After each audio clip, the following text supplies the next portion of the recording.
आज बहुत लेट हो गया है। आज वर्ल्ड सीओपीडी डे है, हमें जल्दी से पहुंचना चाहिए। प्रणाम सर। प्रणाम प्रणाम। अरे क्या हो गया?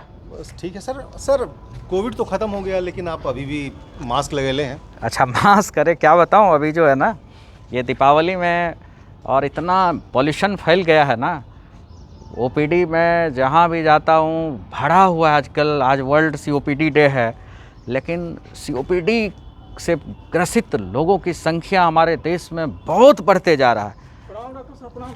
अरे प्रणाम प्रणाम। क्या हो गया? सर दिवाली में जो हवा बढ़ा है उससे हम पूरा सांस में परेशानी है, दमा दम्मा बढ़ गया? हाँ सर।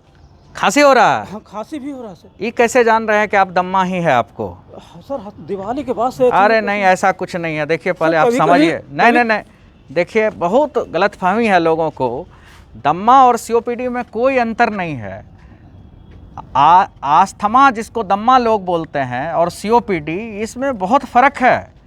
दम्मा जो है ये यंग एज में होता है, 40 साल से कम उम्र में। सीओपीडी 40 साल से ज़्यादा उम्र में होता है और ये प्रायः हेरिडिटरी होता है। ये सीओपीडी में जो है स्मोक और पॉल्यूशन जो है ये मुख्य कारण होता है। और ये दोनों का फ़र्क, कुछ जांचें होती है, स्पायरोमेट्री, चेस्ट एक्सरे और ये सब करा के, और ये दोनों बीमारी के लक्षण को देख करके हम कह सकते हैं कि आजमा है या सीओपीडी है। लोग जो है भ्रमित हो जाते हैं कि हमको दम्मा है। तो मैं आपको बताना चाहूँगा कि आज वर्ल्ड सीओपीडी डे में सीओपीडी के बारे में तो एटलीस्ट हम सबको जानना चाहिए कि सीओपीडी आखिर क्या है। चलिए मैं आपको बताता हूँ। वर्ल्ड सीओपीडी डे आखिर मनाई कब जाती है? ये प्रायः हर साल के नवंबर के महीने में तीसरे बुधवार को मनाई जाती है और इसका नाम है COPD, chronic obstructive pulmonary disease. Chronic का मतलब यह लंबे समय से, और ऑब्स्ट्रक्टिव का मतलब है सांस के रास्ते का ऑब्स्ट्रक्शन हो जाना, और इस ऑब्स्ट्रक्शन रुकावट का वजह सांस के रास्ते में सूजन हो जाती है। और इसमें प्रायः दो बीमारी है, इम्फाइजमा और क्रोनिक ब्रोंकाइटिस। अब अगली महत्वपूर्ण चीज़ है कि ये होता क्यों है। ये इम्फाइजमा इस तरह से देखिए, बुल्ला लंग जो है थोड़ा थोड़ा गोल गोल गोल गोल मतलब कि स्वेल कर जाती है। तो आखिर ये सब क्यों होता है? अगर देखा जाए तो पूरे दुनिया में सीओपीडी का मुख्य कारण सिगरेट है, स्मोकिंग है, तंबाकू है। और ये स्मोकिंग का अगर इंसिडेंस देखेंगे तो पूरे विश्व में सबसे ज़्यादा चाइना है, और दूसरा इंडिया का पोजीशन है, और तीसरा इंडोनेशिया का है। और स्मोकिंग के बाद जो मुख्य कारण है वो प्रदूषित हवा, जो कि हमारे ऑटोमोबाइल से, फैक्ट्री से, दीपावली के टाइम में पटाखा जलाने से, या गांव की जो महिलाएं चूल्हे पे खाना बनाती है, धुआं जो निकलता है उससे होता है। और कुछ केस में फैमिली हिस्ट्री है, जो कि अल्फा-1 एंटीट्रिप्सिन डिफिशियंसी के कमी से ये बीमारी होती है। अब है कि इसका लक्षण क्या है, हम कैसे पहचानेंगे कि किसी को सीओपीडी है?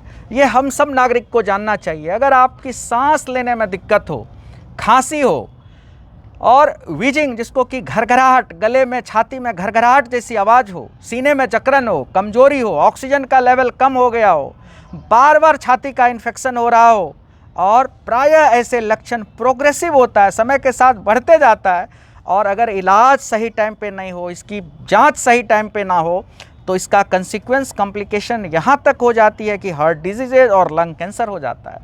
अब है कि आज सीओपीडी के अवसर पे, वर्ल्ड सीओपीडी के दिन, हम सबको जागरूक बनना चाहिए। हम आप सबसे गुजारिश करते हैं कि आप लोग को कुछ इम्पॉर्टेंट मैसेज देना चाहता हूँ। वो मैसेज ये है कि स्मोकिंग छोड़ें और वैक्सीन लें। ये बहुत बढ़िया नाइस मैसेज है। इसका तात्पर्य ये है कि स्मोकिंग तो आपको छोड़ ही देनी चाहिए और वैक्सीन लेना है। और वैक्सीन कौन सी लेनी है? क्योंकि सीओपीडी में जो हमारा फेफड़ा है बहुत ज़्यादा डैमेज हो जाता है। इससे बार बार नीमोकोकल का इन्फेक्शन, फ्लू का इन्फेक्शन होता है। तो उससे बचने के लिए साल में एक फ्लू और नीमोकोकल का शॉट लेना चाहिए। इससे आपको बार बार इन्फेक्शन होने का चांस कम हो जाएगा।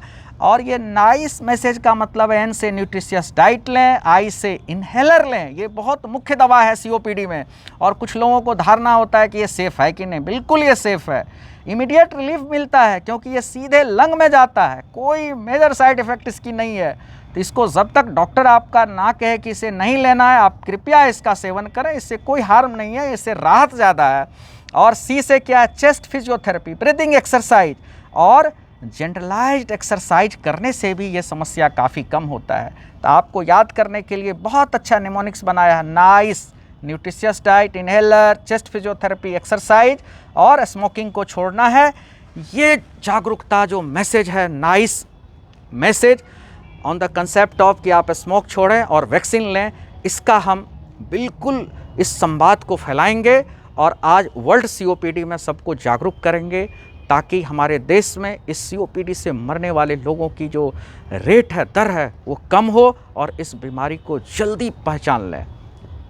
और इस संदर्भ में हमारी टीम, डॉक्टर दीपक है, अनुराग हैं, बहुत सारे लोग हैं, इन लोगों ने बहुत अच्छा स्लोगन हम लोगों ने बनाया है आप लोगों को जागरूक करने के लिए। तो हम स्लोगन आप लोगों तक पहुंचाने का प्रयास करते हैं। तो पहला स्लोगन है, अगर COPD का रखना है ध्यान तो आज से बंद करो धूम्रपान। अगर COPD का रखना है ध्यान तो आज से बंद करो धूम्रपान। दूसरा स्लोगन देखिए, ये है हमारा, हम लोगों ने ठाना है COPD पे काबू पाना है। हम लोगों ने ठाना है COPD पे काबू पाना है। तीसरा स्लोगन है हमारा, सिगरेट पी के बढ़ाओ ना अपना मान, COPD पी के बढ़ाओ ना अपना मान, COPD होगा तो जा सकती है जान। अगला हमारा स्लोगन है, एम्स पटना की OPD नहीं होने देंगे COPD। एम्स पटना की OPD नहीं होने देंगे COPD। अगला हमारा स्लोगन है, COPD की बस एक दवा, स्मोकिंग के बदले लो साफ हवा। COPD की बस एक दवा, स्मोकिंग के बदले लो साफ हवा। और अंतिम स्लोगन हमारा है, सिगरेट का धुआं फेफड़े को राख कर देगा, छोड़ दो इसे नहीं तो जिंदगी खाक कर देगा। सिगरेट का धुआं फेफड़े को राख कर देगा, छोड़ दो इसे नहीं तो जिंदगी खाक कर देगा। तो दोस्तों, आज वर्ल्ड COPD डे पर आप सबों को ढेर सारी बधाई और उम्मीद करता हूं कि आप लोग इस संवाद को अपने मोहल्ले में, अपने परिवार के लिए हर जगह पे फैलाएंगे और इस COPD से बचने में, इस कड़ी में आप हमें साथ देंगे। धन्यवाद।